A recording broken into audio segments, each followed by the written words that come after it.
I'm like, what's up? And I remember she was like, I'm so sick. And that's how she sounded on the phone. And I was like, Kim, why do you sound like that? Yeah. Orlando Brown has stirred up the internet with shocking claims about Diddy. He says Diddy uses disturbing tactics to lure people into participating in his so-called Illuminati rituals, promising them more fame and wealth. Recently, there have been numerous allegations against Diddy, accusing him of deceiving and exploiting young men under the guise of mentorship. Orlando even claims that Diddy forced him into one of these bizarre rituals, which he believes has contributed to his severe mental health and the substance abuse issues. What's even more surprising is that despite many victims coming forward and a long list of people allegedly involved in these rituals, Diddy remains free. Many people believe the industry is protecting him. Some even speculate that Kim Porter's death was an Illuminati ritual for Diddy's gain, especially since he was extremely secretive during her funeral, not letting anyone get close to her casket. She came over to my house 50 times. 50 of those 50 times her phone was blowing up, and it was him. This was constantly. So they're not together though at this point. They're right? not together, but it was almost like they were together. I didn't like the dynamic of what I was seeing. Like, I knew that it was causing her pain. And Cassie, you got a lot of people that feel like Diddy, he probably has something to do with Kim Porter's death, and they want the police to reopen her case. How you feel about that? My man, I wish, for the sake of Kim's family, because bruh, if you know what I know, he put Kim in a gold casket, then has security, 24-hour security at the funeral home, so nobody would go in there and touch the casket or take Kim out of there. I think that they should reopen her case and have an independent pathologist look at everything about her so she can rest in peace. So I know paperwork, and this other young lady on the internet, they are spearheading the reopening of Kim's case. And I hope they do. Most people might not know this, but Orlando Brown wasn't always the erratic person we see today. He was actually one of the main actors in Disney's hit TV show, That's So Raven. And for a while, it seemed like his career was on the rise.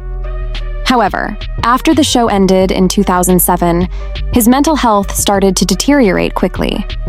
That same year, he was arrested for substance possession in Houston, though he denied owning the drugs. Soon after, he was caught driving under the influence and ended up in jail for 27 days because he couldn't prove he had completed a court-ordered alcohol education class.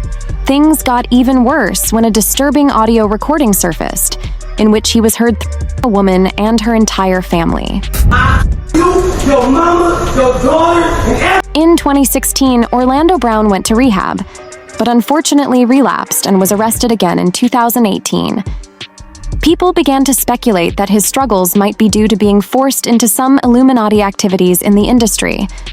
Orlando later confirmed these suspicions in an interview, where he revealed that he witnessed many disturbing things in the industry that deeply traumatized him.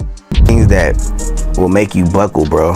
They make you buckle, bro. You know what I'm saying? Like, nah, cause man, people done lost their families, bro. People done lost their kids and Orlando didn't stop there. He also called out Diddy for sleeping with him and trying to recruit him into these ritualistic sessions. From the way Orlando described it, it sounded like SA, and it happened multiple times. Yo, Diddy, you gave me the ooshka smash. You gave me the ooshka smuaf, the smash. Diddy. Yeah, son. You know what I mean? You know what I mean? You gave me the ooshka smuash. I love it, yo. I love it. You gave me the ooshka smuash.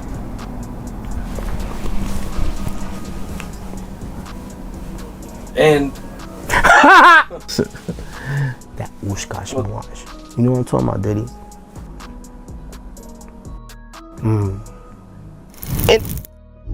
and people, adults, the moms, the dads, right there on Target commercials, right there on Walmart commercials, and you're looking at the people that are missing, and they're smiling like they're happy, but they're going back to hell. I just think that, people just need to realize what they're looking at when they're watching the television. Everything is right in front of you. The revolution was televised, and don't nobody give a shit. Interview, one of the big things that made its rounds all over the internet, went completely viral, was some things you had to say about Diddy. Oh yeah. And there was also shortly after that, there was an old video that was kind of going viral, and it was 50 Cent, and where he says he was at a party with Diddy, and he was mad at Diddy because Diddy offered to take him shopping, and he felt like that was only something like you would do for a female. He's a nice guy. He's a nice guy. He wanted to take the guy shopping. What an idiot for turning him down. So you're not turning Diddy down if he wants to take you shopping? We going shopping, bro. We going shopping. But at the party, I'm gonna be in my corner with my little rock, and you have your fun, bro. I'm chilling. I'm chilling, bro. You know what I'm saying? I'm good. I deserve to be there. But other than that, I'm cool, bro. Y'all have y'all fun, man. Y'all chilling. I'm knowing what's going on. Y'all chill. I'm chilling. But Orlando isn't the only one who Diddy supposedly introduced to these Illuminati rituals. People also believe he tried the same thing with YK Osiris when he flew him to Jamaica for a secret vacation. These rumors started in 2021 when YK and Diddy were spotted vacationing together in Jamaica.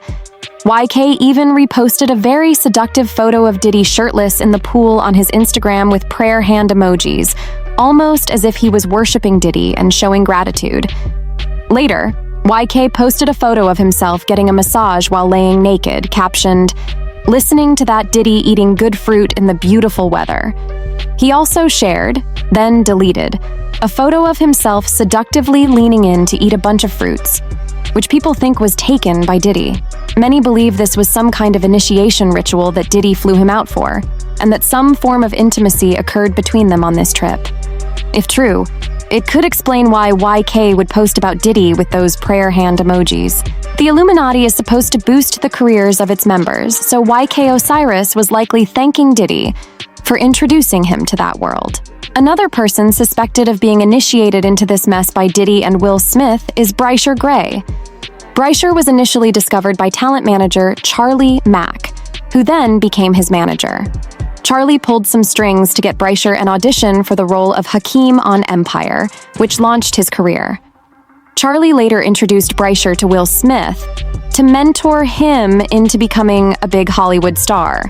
Will then introduced Brysher to Diddy, since Brysher wanted to be a rapper, and that's when things took a turn for the worse. At the time, many people didn't realize how disturbing this connection was, because we didn't know as much about Diddy as we do now. Will and Diddy were manipulating Brysher under the guise of mentorship. Jaguar Wright later confirmed this, revealing that Will and Diddy lure young men into these bizarre ritualistic sessions by promising mentorship. She even recalled an incident where Brysher and Meek Mill reportedly ran out of Will Smith's house screaming for help after one of these sessions. Well, they do weird things in their house, and young men have left their house screaming to get away from them in their mentorship. Meek Mills, Bashir Gray, left that house screaming. August the only one that stayed, and I guess he was really sick. He needed a dog. While we're talking about Meek Mill, there have also been rumors in recent months that Diddy initiated him into these bizarre sessions. In fact, a disturbing audio recording of one such session was leaked, reportedly recorded by one of Diddy's ex-bodyguards. Champagne was spiked, son. Like, all the champagne was spiked. Everybody was passed the out. I don't drink, so I was playing that shit off like I don't drink. I smoke. Like, I smoke and I had my own, but like everybody was passed out. Yo, Diddy had that man in the room. Look, yes, I put my ear to the door and I brought the phone because Diddy started going in overdrive. I ain't know what the was going on, but I just heard balls slapping against cheeks. I heard struggling to take. I heard being like, yeah, daddy, like when he started all that daddy this and daddy that, and then I heard some hollering and struggling, like, yeah, I kept the phone there and I recorded all this because I was like, this Diddy bitch. Everybody kind of knew back in the day that Meek Mills and Puff was a little too friendly. Anytime two rappers or two people in the industry come dressed up alike on more than one occasion. Do you all remember that video of Meek Mill in the pool? Arching his back as if he was trying to ease some pain while Diddy recorded him and called him daddy? Hey, what's up, King Son? Man, you doing it, man. You deserve it, daddy. You putting in that work. Proud of you. I love you. Yeah. Jaguar Wright later revealed that the audio was actually recorded by Nicki Minaj when she was with Meek Mill. And if Milk running the round, talking about expensive pain in his Wait, this is Philly you're talking about now. Wait a minute, Jack. Meek. Wait a minute. He's a f***ing Fruit Loop. He Diddy-fied. This is Philly. He's a deep fried period. He Diddy-fied. He Diddy-fried. He the Diddy do-I-bop. Meek. Real rap. You think that audio that they put out was real? Yeah, that was him. Nicki put that out there. That Nicki recorded that at the freak off in the Calabasas. She been waiting to drop that shit on Meek. She just wasn't going to tell nobody it was Diddy. But now that Diddy out there, why not? So then who's the guy who's claiming he recorded it? Oh, somebody that got paid? Yeah, he said like I was standing somebody outside the door. that got paid. Yeah. As you can see, Diddy deceives these men by promising to boost their careers, only to trap them in bizarre Illuminati rituals. Most of these men have never been the same since getting involved with Diddy. Orlando is now struggling with severe issues, and his acting career has collapsed. Brasher has faced numerous legal problems, and his career is in ruins. Meek Mill also hasn't been the same, and his career has taken a downturn. This doesn't even cover all the people Diddy has allegedly essayed or worse.